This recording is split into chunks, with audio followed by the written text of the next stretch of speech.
defesa dos servidores públicos como um dos pilares deste mandato. Eu sou um defensor intransigente do estado de bem-estar social. E a base do estado do bem-estar social é o serviço público qualificado através dos servidores públicos. Por isso, faço essa defesa intransigente do servidor público ativo e do aposentado. Além do mais, sou um servidor público. Isto quer dizer o quê? Quer dizer que o estado do bem-estar social precisa prestar serviços públicos de qualidade, principalmente, mas não só, na educação, na saúde, na segurança pública e na assistência social. Função disso, eu preciso ter servidores públicos concursados, capacitados e corretamente remunerados. Além do mais, eu tenho que ressaltar que o Estado vive uma crise. E esta crise é porque há um descontrole das finanças públicas, quer seja na arrecadação, quer seja na despesa.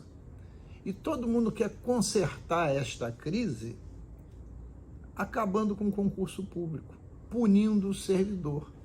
E a crise é de gestão, é na arrecadação e nas despesas, permeada esta crise pela corrupção.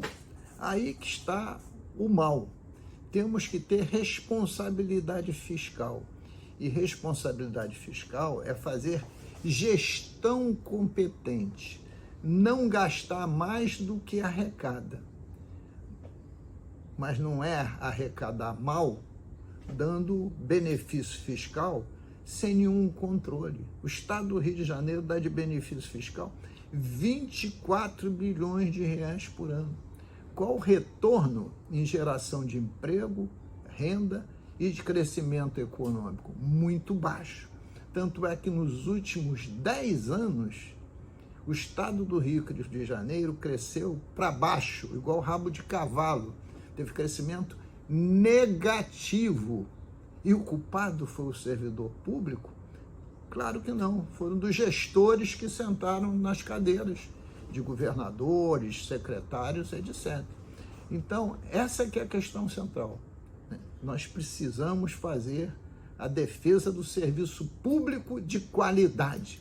E serviço público de qualidade não se faz sem o servidor ativo e o aposentado pensionista. Segunda parcela da reposição salarial. A reposição salarial foi definida por lei. E eu sou um dos autores desta lei. E definiu o pagamento da mesma em 3 parcelas anuais. A primeira já paga em fevereiro de 22, relativa ao período de setembro de 17 a 31 de dezembro de 21. Foi na ordem de 13 pontos percentuais. A segunda parcela deveria ser paga em torno de 6 pontos percentuais em fevereiro de 2023. Pagou o Poder Judiciário, o Ministério Público, a Defensoria e a Alerj. E o Poder Executivo não pagou, alegando que não teria recursos para tal.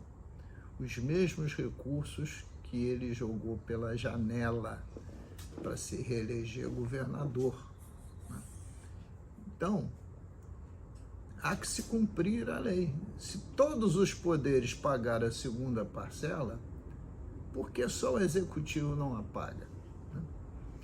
Afinal de contas, este montante de dinheiro por ano não representa nem 10% do que o Estado joga pelos ralos de benefício fiscal não fiscalizados.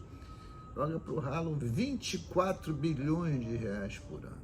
Então, a necessidade do governador se esforçar para cumprir uma lei. Lei é para ser cumprida, foi sancionada pelo mesmo, não foi derrubada de veto. Atuação na Comissão dos Servidores Públicos. Eu sou vice-presidente da Comissão de Servidores Públicos, presidida pela deputada Marta Rocha. E 3 grandes lutas nós travamos nessa comissão, que originou audiências públicas sucessivas. A primeira delas diz respeito ao chamamento dos concursados de concursos públicos já realizados, que é algo inaceitável. Vai se empurrando esse problema com uma barriga, os concursos públicos vão ficando antigos, já tem concursos públicos de mais de década, e aqueles que foram aprovados não são chamados. Então, a primeira luta, que foi uma sucessão de audiências públicas sobre a Polícia Civil, Corpo de Bombeiros, Polícia Militar e agente penitenciário, para cada segmento desse, teve uma audiência pública distinta. E o debate sempre foi chamar os concursados, zerar todos esses dramas cotidianos que acontecem aqui na Assembleia como ponto de mediação dos conflitos. Segunda questão é que deveria os aposentados e pensionistas terem seus salários automaticamente regularizados quando houvesse correção do salário do ativo. Mas isso não vem ocorrendo. A burocracia, sistemas informatizados distintos, fazem com que o Rio Previdência não consiga fazer essa atualização automática. Por isso, esse problema crônico de pensões que precisa ter paridade não vem ocorrendo. Fizemos uma grande audiência pública sobre esse tema e já conseguimos que talvez 85% dos pagamentos que não estão atualizados, né, que não estão com a paridade, pudessem começar a ser solucionados. Mas teve um outro terceiro tema, absolutamente relevante, que diz respeito à gratificação de risco da atividade militar, a popular GRAM, que tem para uns que entrar no serviço público uma determinada data e não tem para os outros que entraram em data posterior. E isso não pode ser assim, né? Tem que se corrigir.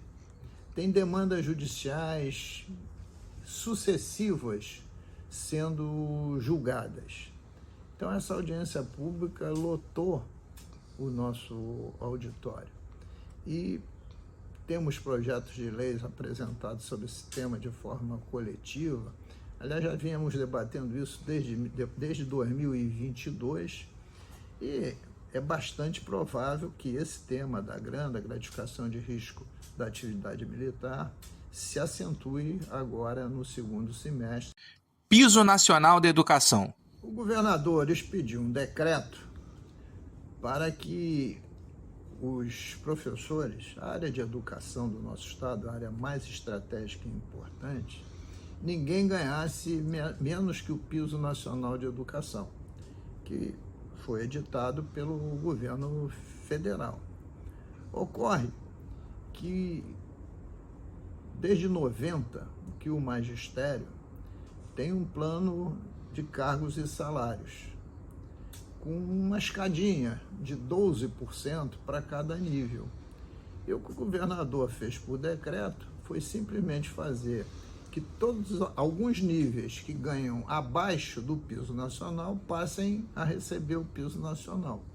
Mas essa decisão unilateral por decreto extingue a ascensão aos outros níveis, porque fica todo, no tempo ficará todo mundo ganhando igual ao piso nacional, independente do seu tempo de serviço, independente da sua dedicação, independente da sua qualificação, dos cursos produzidos e das aulas administradas. Então, o que a gente deseja é que se cumpra a lei do plano de cargos e salários e que o nível mais baixo seja o piso nacional da educação. E daí para cima, gradativamente, tem as ascensões nas carreiras. Então, essa é a luta que nós estamos travando no parlamento. Uma luta dura e difícil, porque alega o governador, como sempre, que faltam recursos. Eu até não discordo que possa faltar recursos para pagá-lo integralmente no ano de 2023. Mas, como já foi feito em tantas outras carreiras, você pode pagar de forma escalonada, gradativamente, ano a ano. Basta ter mesa de negociação, mas mesa de negociação olhando o orçamento, seriamente vendo essa questão. Porque não basta dizer que a prioridade é a educação. Se a prioridade é a educação, temos que ter professores que possam olhar para o seu futuro e dizer assim, bom, quando eu me aposentar no magistério, eu poderei ir para casa com uma remuneração que me dará um mínimo de dignidade. E não está dando aulas com um salário pífio, porque faz com que esse professor não consiga nem ter cabeça para poder ministrar essas aulas com toda a sua libido, seu desejo, sua vontade ali estabelecida, porque estará sempre preocupado com as contas a pagar e com seu futuro precário. Existe o risco dos servidores ficarem sem pagamento neste ano? A pergunta que mais me fazem é se no ano de 2023 o funcionalismo público estadual corre o risco de ficar sem pagamento.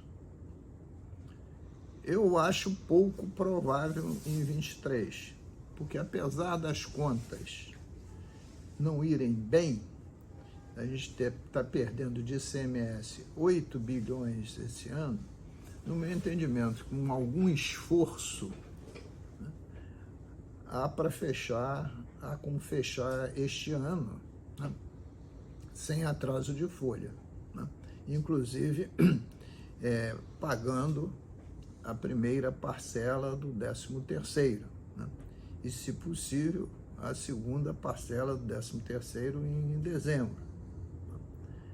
Agora, em 2024, o problema aí vai se agravar, porque a perspectiva é que a despesa seja maior que a receita em 3,6 bilhões de reais. Por isso, temos dedicado muitos esforços em modificar legislações tributárias, enquanto podemos, para aumentar essa arrecadação para 2023, porque depois tudo isso fica muito mais complicado pela centralização que vai haver com a reforma tributária, centralização da definição das alíquotas. Então, temos que ter um segundo semestre com esse foco de equilibrar as contas também para 2024, porque senão tudo pode acontecer. E eu já vi esse filme, é um filme horroroso de atraso de pagamento de salário do funcionalismo.